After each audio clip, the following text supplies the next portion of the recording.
Hi, everybody. Welcome back to season 2, episode 4 of Focused at 40. I am Kathy Goodall. And I am Genesis Etienne. And we are Focused at 40. So as a little reminder, I am a licensed mental health counselor, a marriage and family therapist, a sociologist, a mom, and a podcaster. Yes, we are podcasters. We are live. I am Kathy Goodall, and I am a leadership and growth coach. I'm also a marketing strategist, a people developer, a sociologist, and yes, a YouTuber and a podcaster. And my boo, and she's my boo. And we're Sagis. You know that we never talk about that? I know. And it's like such a huge part of our I think we're going to talk about that in the next episode. We should talk about between a December Sag and a November Sag. We're better. And similarities. We do. I think we have a lot of things in common. We are different, but we definitely have a lot of commonalities. Yeah. So big up to our Sagis out there in the world and to the rest of the Zodiac. We love y'all too. Yeah, for sure. The Scorpios. So you know what though? I think it's a cute segue into what we're talking about. Mm-hmm. So astrology and signs and all of that is something that I do. You know, it's kind of fun. It's informative. It's definitely a different kind of knowledge, right?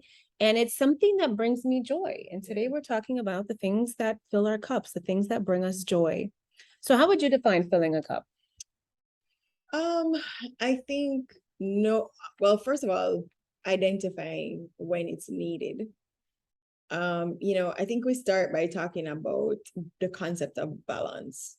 I believe that we can have everything. I just believe that we can't always have everything at the same time, because there are seasons in our lives. Granted. And so there are times when we just have to keep giving and pouring, but there are seasons that we have to stop and we have to get filled, because the truth is you can't pour from an empty cup. Absolutely.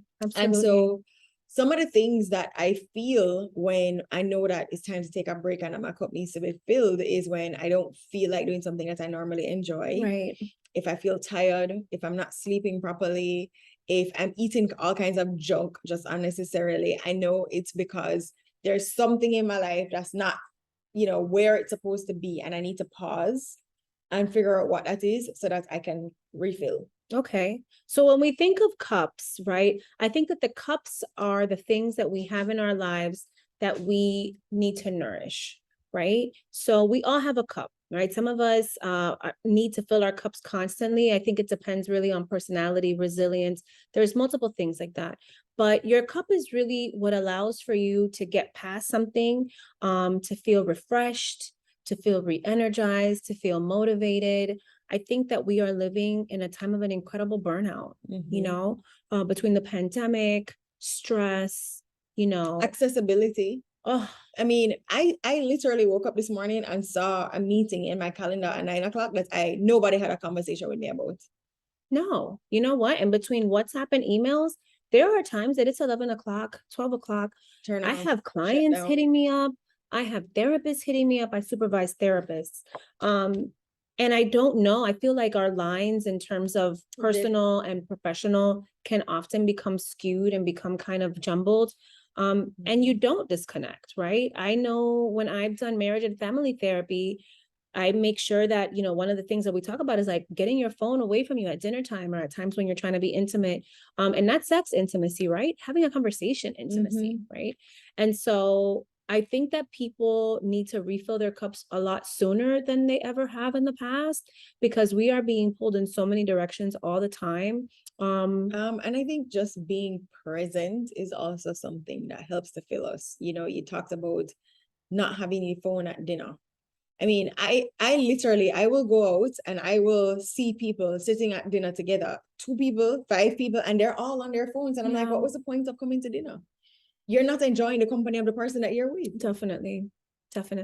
My children went away to the Caribbean this summer, and every time I would call them, they were on their phones, right? I mean, they weren't on their phones because I was calling them, right? They were on their phones playing.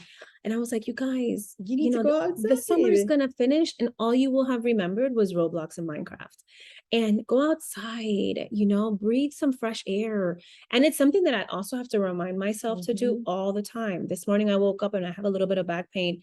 And I went outside and it was just like, just being outside before the day started, thinking about what my day was going to be like, kind of going through it in my head, was very helpful. But I feel like as I get older, so right, focused at 40, as I've gotten older, I definitely, not only am I much more aware of my cup, but I'm much more apt to fill it as it runs out. I don't wait for it to become empty, How do you know when your cup is empty? Well, I think I told you that's I'm already. tired. Yeah, No, I get tired all the time. I get irritable.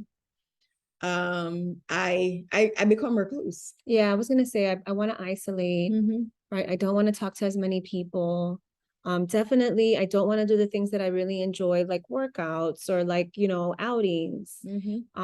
Definitely cranky, cryy, uh, tired. When I say tired, though, I'm not talking about tired. I'm talking about like mental drain. Yeah, mentally drained. Mentally drained. What are some of the things that you do to fill your cup?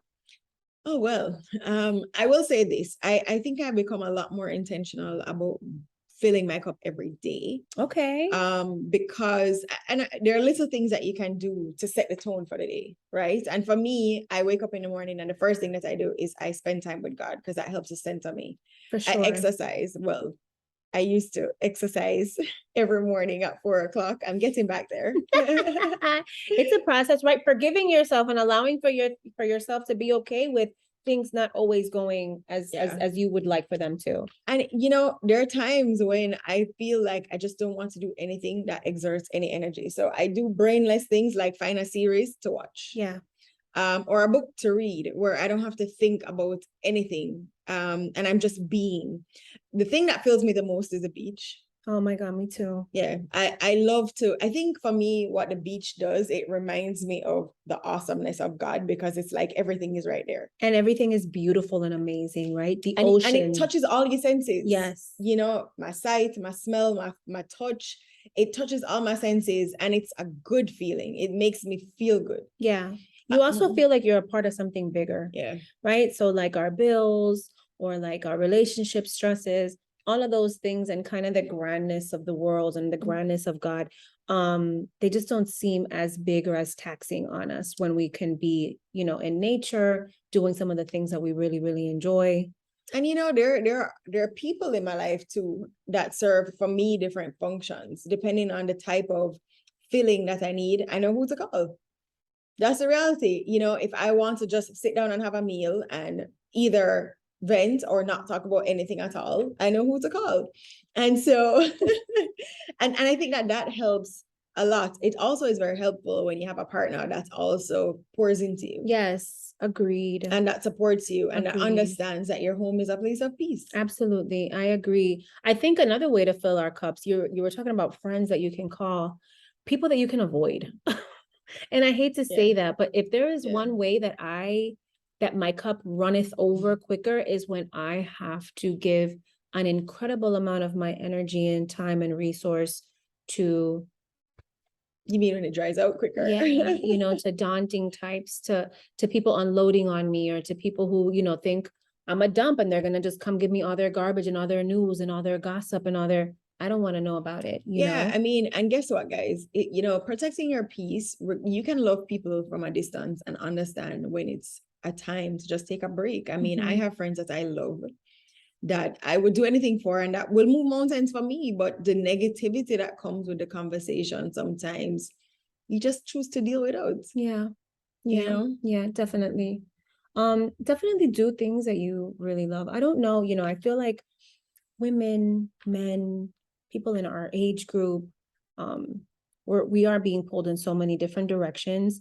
And in my work, I often tell people, write a giant list of everything that you adore, right? Even if it's like the sun, right? Even if it's the feeling of grass on my feet, right? Write a giant list. And you would not believe how many people get stuck trying to identify the things that make them happy.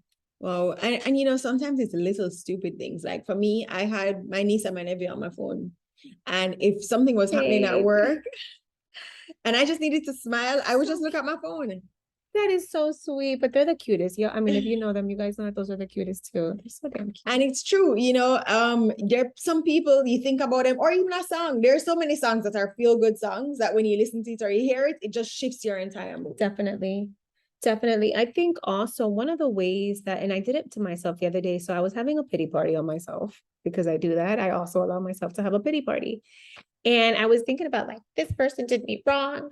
And this isn't working out. And I'm so stressed out about this. And then in that same moment, though, I started thinking about the things that are working, right? And the people who do love me and the people who do treat me well and the things that are working and the fact that I do have money in my savings and that my children are healthy. And all of those things were able to, even when my cup felt like it was emptying as I was thinking about these things, the gratitude part really helped to restore that cup very, very quickly. Absolutely. Right? You know, we talk about having a gratitude journal, and I think because people say it all the time, we kind of take it for granted, but it's so important.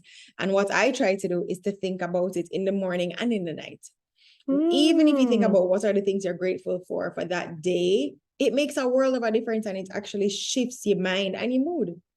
You sleep better at night when you think about positive things before you go to your bed. That's beautiful. I hadn't thought about doing it in the morning and in the night, right? In the morning, I wake up and I usually am just like, thank you, God, for another day. You know, give me the wisdom, the discernment, and the energy to get through today. But when I look back, I think that thinking about, look what else I managed to do, or look at the other ways that my day went well. It does. I think that is definitely a great way to fill your cup. I want a big, huge cup. I want a big, huge cup filled with good and wonderful things. And I know though that I have to do that. You know, my children bring me joy, unadulterated joy, but they also stress me the hell out sometimes, right? And so I need to know, you know, when and how and how to get that, how to get those needs met, those emotional needs met, those self-care needs met, those boundary needs met. It's interesting because as we go through the different topics, they all relate, right? So manifesting can cause stress. It has to push you out of the comfort zone, like we spoke about. You know, when you're out of your comfort zone, you want to be restoring yourself and making sure that you're taking care of yourself. So it really all is, you know, one and the same. And it's and I think it's a conversation that needs to be had more and more. Yeah, we talk about self-care and we talk about filling our cup, and it's little things again that we take for granted. So I'm not a very big pampering type of girl, right? But one thing I do is I make sure I do my nails. I have a standing nail appointment every other week, right? And if not my fingernails, maybe not my fingernails, but my pedicure, definitely, without the shadow of a doubt, That's your self-care. Yeah, it's 1 hour of not thinking or doing anything. I'm not working, I'm not on my phone, I'm just in the moment, shutting down and shutting my brain down. No, I agree. I think the other thing is that sometimes people mistake maintenance for self-care. Yeah. To me, the gym is not a place where I go to like feel better. No, I wish I was one of these women who goes to the gym because like no, it's not that. I go to the gym because I have to work out if I want to stay fit and if I want to stay healthy. That's it.